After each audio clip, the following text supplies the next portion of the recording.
আসসালামু আলাইকুম ওয়া রাহমাতুল্লাহি ওয়া বারাকাতুহু। আমার একটা প্রশ্ন দাউদ ভাই বিশ্লেষণ করবেন। বিষয়টা হচ্ছে এই সংস্কার। আসলে সংস্কারের হিসাবটা আজও পর্যন্ত আমি মিলাতে পারতেছি না।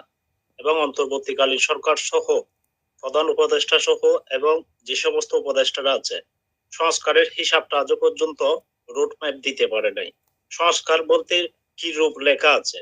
আমি যতটুকু জানি সংস্কারের প্রথম ধাপ যেটা সেটা হচ্ছে সংবিধান রূপরেখা এবং সংবিধানকে কেন্দ্র করে সমস্ত দাবি এবং সমস্ত কিছু সংস্কার করার একটা সুযোগ থাকে।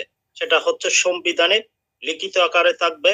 গণতান্ত্রিক সরকার আসলে এই প্রসেস গুলো যেন বা এগুলো যেন চলমান থাকে পাশাপাশি এবং বিভিন্ন ধরনের জনতার দাবি থাকতে পারে, প্রবাসীদের দাবি থাকতে পারে, সমস্ত কিছু থাকতে পারে। সবকিছু রূপরেখা কিন্তু সংবিধানে কিন্তু লিখতে হয়। তাহলে সংস্কার, যে সংস্কারের নামে তো এখন আমরা দেখতেছি ষড়যন্ত্রই হচ্ছে।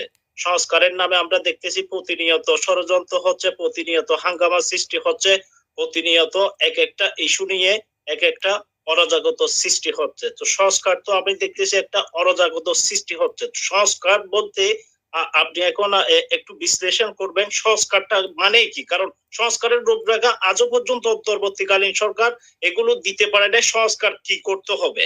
তাহলে সেই জায়গা থেকে বুঝে নিতে হবে সংস্কার মানে হচ্ছে সংবিধান। যদি আপনি প্রথম ধাপে যদি সংবিধানকে যদি সংস্কার করতে পারেন তাহলে সমস্ত কিছু রূপরেখা কিন্তু আপনার সংস্কার হয়ে দাঁড়াবে। ধন্যবাদ।